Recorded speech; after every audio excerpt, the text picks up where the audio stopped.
Media సోదరులకు నమస్కారం. ఈరోజు మహనీయుడు జ్యోతిబా పూలే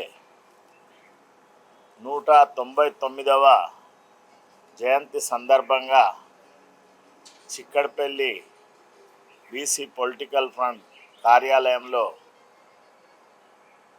మా బీసీ పొలిటికల్ ఫ్రంట్ పెద్దలు దుర్గయ్య గౌడ్ గారు మరియు మా కన్వీనర్లు ఎల్కంటి విజయ్, బైరు శేఖర్ గారు, మా నాగభూషణమన్న, మా బడే సాబు, మా అంబాల నారాయణ, మా జన సైన్యం అధ్యక్షులు నాగేశ్ అన్న మరియు మా బీసీ పొలిటికల్ ఫ్రంట్ కార్యవర్గం అంతా కూడా ఈ మహనీయుని జయంతి ఘనంగా జరుపుతున్నాము. మరియు మా ముఖ్య కన్వీనర్ అయిన ఐలి వెంకన్న గారు అందరం కూడా ఈరోజు జ్యోతిబా పూలే జయంతి సందర్భంగా ఈరోజు బలహీన వర్గాలకు ఆయన ఒక దిశ నిర్దేశం చేసిండు.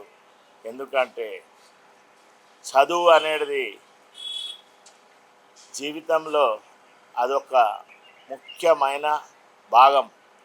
చదువు ఉంటే భారతదేశంలోనే కాదు ప్రపంచంలో ఎక్కడ పోయినా కూడా గౌరవంగా బతకొచ్చు అని ఆ తల్లి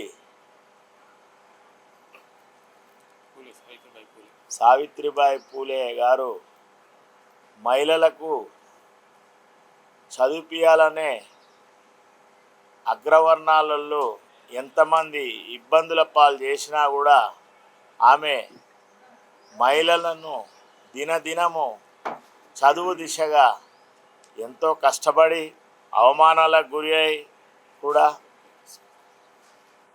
మహారాష్ట్రలో స్టార్ట్ చేసి పూణే నుంచి భారతదేశంలో మహిళలు అగ్రస్థానంలో నిలబడే దిశగా ఆ తల్లి ప్రయత్నం చేసింది.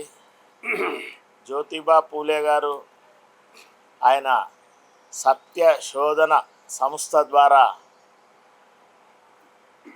బహుజనులకు చదువుకుంటేనే గర్వంగా బతకగలుగుతారని 1827 సంవత్సరం తర్వాత అందరినీ చదువుకుంటేనే అన్ని రకాలుగా విద్యా ఉద్యోగాలలో కూడా అర్హులవుతారు కాబట్టి ఎన్నో విధాల అవకాశాలు వస్తాయి. కాబట్టి ఏ ఆస్తి ఇచ్చినా ఏమిచ్చినా అది ఉంటుందో పోతుందో తెలియదు, కానీ చదివిస్తే బహుజనులు మహిళలు కూడా గర్వంగా బతుకుతారు. ఎందుకంటే ఆయన బిఆర్ అంబేద్కర్ గారికే గురువుగా ఆయన కంటే ముందు వరుసలో ఉండి అంబేద్కర్ గారి గురువుగా ఉండి మన బహుజనులకు చదువుకుంటేనే అన్నిట్లలో సమాన హక్కులు వస్తాయని రాజ్యాంగ పరంగా అయినా ఏ విధంగా అయినా కూడా చట్టసభలలో కూడా చదువుంటేనే ఆ తల్లి మహిళలకు గర్వంగా బతికేటట్టు సావిత్రిబాయి పూలే గారు వీళ్ళు కూడా పిల్లలను కూడా కనకుండా భారతీయులే అందరూ నా పిల్లలు అనుకొని ఈ విధంగా బహుజనులకు ఎల్లకాలము ఒక భగవంతుని రూపంలో వాళ్ళు మనకు అండగా ఉండి ఈ విధంగా చేసినందుకు మేమంతా కూడా గర్వపడుతున్నాము. మన బహుజన జాతులలో కూడా జ్యోతిబా పూలే ఈ విధంగా మన బహుజనులందరికీ కూడా హక్కులు కల్పించే దిశగా పోరాటం చేసి రాజ్యాంగంలోనే కూడా చదువు ఉంటేనే రాజ్యాధికారం వస్తుంది, విద్యా ఉద్యోగాలలో వస్తాయి. ఆ రోజు సావిత్రిబాయి పూలే గారు మహిళా సోదరిమణులకు చదివిపించారు కాబట్టి ఈరోజు చట్టసభలలో 33% రిజర్వేషన్ వస్తుంది. కానీ బీసీ మహిళల వాటా 16, 17న జరగబోయే 3 రోజులు జరగబోయే పార్లమెంటులో బహుజన మహిళల కోటా కూడా నిర్ధారణ చేయాలని మేము కేంద్ర ప్రభుత్వాన్ని బీసీ పొలిటికల్ ఫ్రంట్గా మేము డిమాండ్ చేస్తున్నాం. ఇంకోటి, కాంగ్రెస్ పార్టీ కామారెడ్డిలో 42% రిజర్వేషన్ ఇస్తామని ఇవ్వకుండా జీవోలకు కోట్లకే పరిమితం చేసింది. కాబట్టి అక్కడ రాష్ట్రపతి దగ్గర పెండింగ్ ఉంది, ఇక్కడ గవర్నర్ గారి దగ్గర పెండింగ్ ఉంది. భారత్ జోడో యాత్రలో రాహుల్ గాంధీ జిత్నా హిస్సేదారి ఉత్నా భాగ్యదారి అని చెప్పి మాటలకే పరిమితమైండు. కాబట్టి అది కూడా వెంటనే పార్లమెంట్లో చర్చ జరగాలి. తమిళనాడు తరహా 9 షెడ్యూల్లో చేర్చాలి.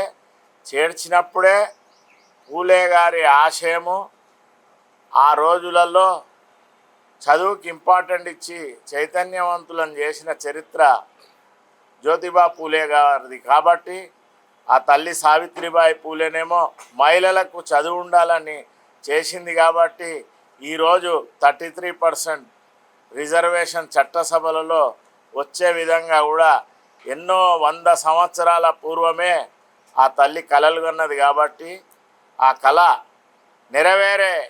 నెరవేరేందుకు ఇప్పుడు కేంద్ర ప్రభుత్వము వెంటనే చట్టసభలలో మహిళా రిజర్వేషన్ తెస్తుంది. కాబట్టి బీసీ మహిళల కోట మరొకసారి చెప్తున్నాము, ప్రధానంగా 80 కోట్ల మంది ఉన్నాము. కాబట్టి మా మహిళల దామాషా ప్రకారము మాకు సీట్లు రావాలని డిమాండ్ చేస్తున్నాము.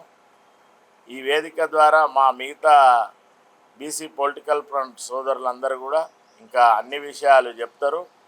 మొన్న జరిగిన గ్రామ పంచాయతీలో బహుజనులు 52% గెలిచిర్రు, మున్సిపాలిటీలో 62% గెలిచిర్రు.